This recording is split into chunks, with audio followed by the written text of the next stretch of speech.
ኬብሮን መንፈሳዊ ሚዲያ። በስመ አብ ወወልድ ወመንፈስ ቅዱስ አሐዱ አምላክ አሜን። ሰላም ጤና ይስጥልን። ክቡራትና ክቡራን የኬብሮን ሚዲያ ተከታታዮች፣ ይህ ኬብሮን ምን እንጠይቅሎ መርሃ ግብራችን ነው። በዚህ ኬብሮን ምን እንጠይቅሎ መርሃ ግብር አስራት በኩራት መባ ምንድን ናቸው? እንዴትስ ልናወጣ ይገባናል? ራስዎትን ያስተዋውቁልንና እነዚህን ሐሳቦች ለተመልካቾቻችን ግልጽ እናደርጋለን ማለት ነው። ወልድ መንፈስ ቅዱስ አሐዱ አምላክ አሜን። ስሜ መምህር ብስራት አለፈው እባላለሁ። የማገለግለው በረቢ መካነ ጎልጎታ መድኃኔዓለም ቤተክርስቲያን። አስራት በኩራት መባ በመጽሐፍ ቅዱስና በስርዓተ ቤተክርስቲያን ትርጉማቸው ምንድን ነው? በጣም ጥሩ።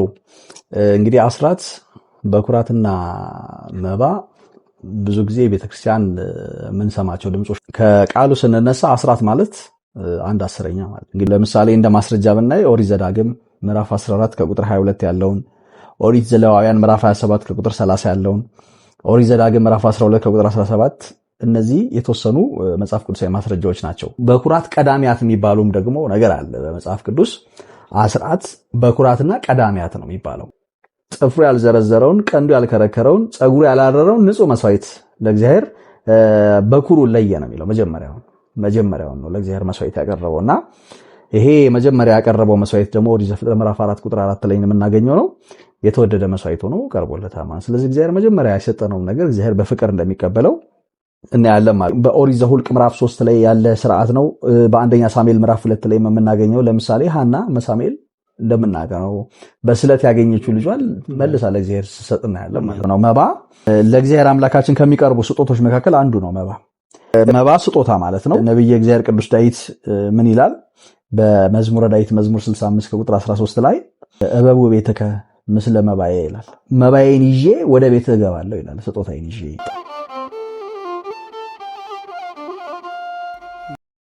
እዚህ የምንሰጣቸው መባዎች፣ ስጦታዎች ግዴታ ነው ወይስ መብት ነው? አስራትን ስናነሳ ክርስቲያናዊ ግዴታ ነው። ባናወጣ ጥያቄም አለው። እዚህ ትንቢተ ሚልክያስ ላይ ምዕራፍ 3 ላይ እግዚአብሔር ምን ይላል? እኔ እግዚአብሔር አምላካችሁ ሰርቃችሁኛል፣ እናንተ ደግሞ የሰረቃችሁኝ በምንድን ነው ብላችኋል። ነገር ግን አስራቴን ባለማውጣታችሁ ሰርቃችሁኛል። ዋጋ ስንመጣ ግን ለቤተክርስቲያን መገልገያ የሚውል ስጦታ እኛ ካልሰጠን ቤተክርስቲያን ከየት ታመጣለች? ክርስቲያን እንግዲህ ገንዘብ የሌላቸውን ሰዎች አምጡ ብላ አታስገድደን፣ ስላልሰጡ ብላ አትኮንንም። አስራት የሚሰጥ ከጥሬ ጥሪታችን ላይ ነው፣ እጃችን ላይ ከሚደርሰው ጥሬው። የዮሐንስ ወንጌል ምዕራፍ 4 ላይ ሳምራዊቷን ሴት ውሃ ጠጪኝ ብሏታል። ክርስቶስ ውሃ ጠጪኝ ያላት እኮ ውሃ ጠምቶት አልነበረም። ለምንድን ነው ውሃ ጠጪኝ ያላት? ግን እሱ የማያልቀውን የህይወት ውሃ ሊሰጣት ስለፈለገ ነው። እኔ ከምሰጠው ውሃ የሚጠጣ ምን አይልም፣ ለዘላለም አይጠማም። ክርስቶስ የሚሰጠው ውሃ ለዘላለም የማያስጠማ ውሃ ነው። ያንን ውሃ ሊሰጣት ነው የፈለገው። ስለዚህ ምን አላት? ውሃ አጠጪኝ ብሎ ጠየቃት ሳምራዊቷን ሴት። የገቢ ምንጭ ባይኖረው ምን አይነት መባ ማቅረብ አለበት? ገንዘብ ለቤተክርስቲያን አገልግሎት አስፈላጊ ነው። ግን ገንዘብ ብቻ በቂ ነው ወይንም ገንዘብ ብቻ ነው ቤተክርስቲያን የምትፈልገው የሚል ትምህርት ግን የለም። ለምሳሌ የእውቀት ስጦታ ሊኖር ይችላል። እውቀት ካለው በእውቀቱ ቤተክርስቲያንን ማገልገል ይችላል። ሮሜ ምዕራፍ 12 ላይ ምን አለ? ወንድሞቹ የሰውነታችሁን ለእግዚአብሔር ቅዱስና ሕያው መስዋዕት አድርጋችሁ ታቀርቡ ዘንድ በእግዚአብሔር ርኅራኄ እለምናችኋለሁ። ጊዜያቸውን ለእግዚአብሔር ከሰጡ ለምሳሌ ከ24 ሰዓቱ 2 ሰዓት ከ40 ላይ ጸሎት ቢያደርሱ እኮ መባ ነው። ለህዝብ ቢጸልዩ፣ ለራሳቸው ቢጸልዩ፣ ለሀገር ቢጸልዩ ትልቅ በረከት ነው። ትልቅ ጥያቄ እዚህ ጋር ተነስቷል። የአስራትን ገንዘብ ለቤተ ክርስቲያን ከመስጠት ይልቅ በአቅራቢያ ላለ ነዳያን ወይም ደግሞ በቅርብ ላለ ቤተሰብ ለተቸገረ ብንሰጠው መባ ወይም ስጦታ አይሆንም? አስራትን ለማን እንስጥ ነው? መጀመሪያ አስራት የሚሰጠው ለቤተ እግዚአብሔር ነው፣ ለእግዚአብሔር ቤት ማለት ነው። ለነዳያን ለተቸገሩ ሰዎች የሚሰጠው ምጽዋት ነው እንጂ አስራት አይደለም። ስለዚህ ለተቸገረ ሰው ነው አስራቴን የምሰጠው ብሎ የሚያስብ ሰው ተሳስቷል ማለት ነው። ምክንያቱም ለተቸገረ ሰው የሚሰጠው ስጦታ ምጽዋት ነው። ምጽዋት ማለት ሰው ከትርፉ የሚሰጠው ነገር ማለት ነው። ሰማያዊ ዋጋ አገኘበታለሁ ብሎ ትሩፋት የሚያደርገው ነገር ማለት ነው። ምክንያቱም ልብስ ያለው አንዱን ይስጥ እንደተባለው ማለት ነው። ለተቸገሩ አብያተ ክርስቲያናት ነው የምንሰጠው ደግሞ ለተባለው ሐሳብ ለተቸገሩ ቤተክርስቲያናት የምንሰጠው መባ ነው። ቀደም መባ ስንል ለቤተክርስቲያን አገልግሎት የሚውል ጧፍ፣ ዕጣን፣ ዘቢብ ብለናል። ስለዚህ ለተቸገሩ አብያተ ክርስቲያናት የሚሰጡት ጧፍ፣ ዕጣን፣ ዘቢቡ ለነዋይ ቅዱሳት ማሞያ የሚሉት ነገሮች በጠቅላላ መባ ናቸው እንጂ አስራት አይደሉም።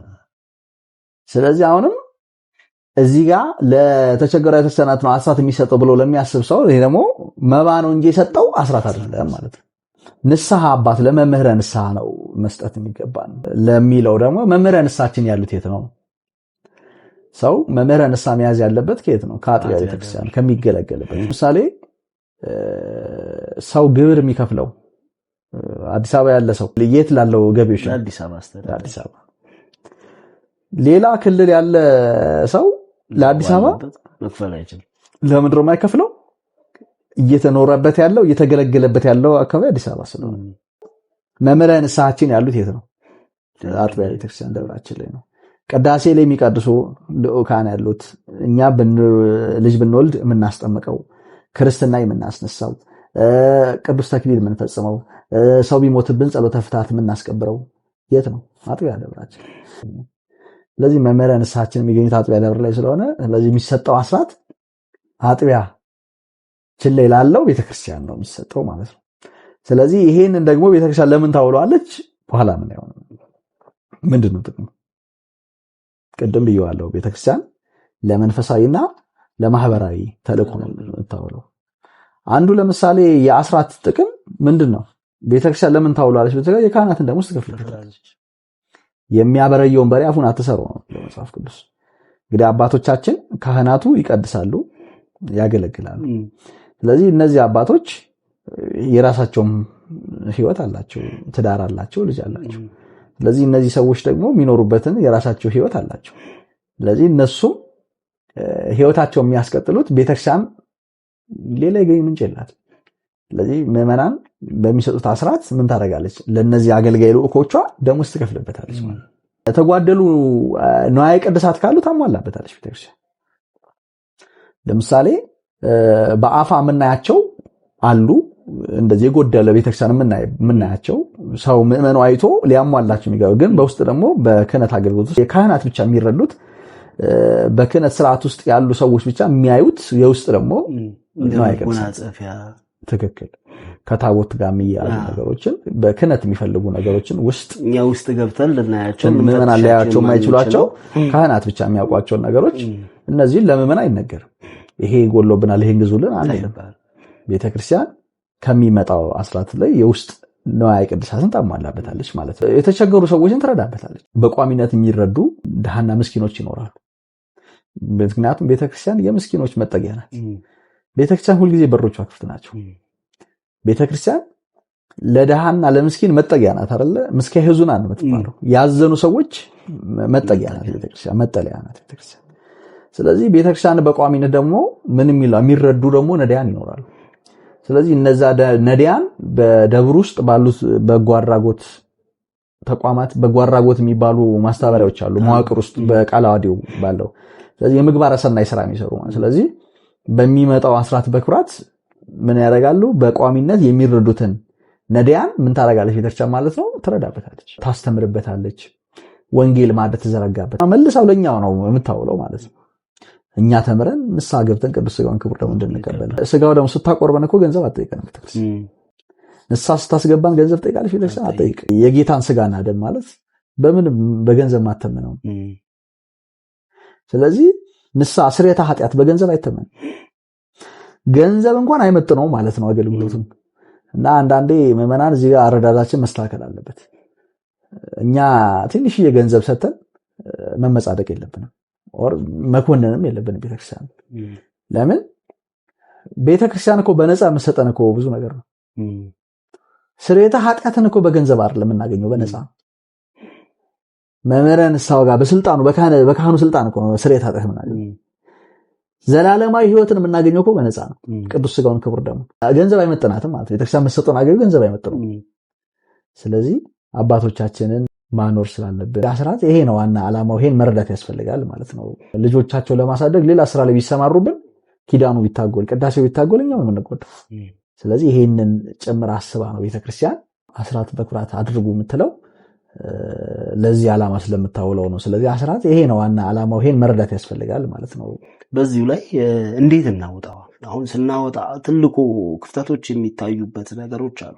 ስናወጣ አንዳንድ ሰዎች የቤተ ክርስቲያኗን ስርዓት ጠብቀው ደረሰኝ አስቆርጠው አስራታቸውን ያወጣሉ። አንዳንድ ሰዎች ደግሞ በሙዳየ ምጽዋት ውስጥ ይከታሉ።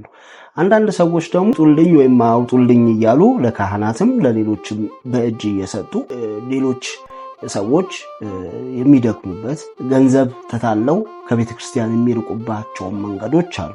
እንዴት አድርገን እናውጣ? ምን አይነት ስርዓት አላት ቤተ ክርስቲያን?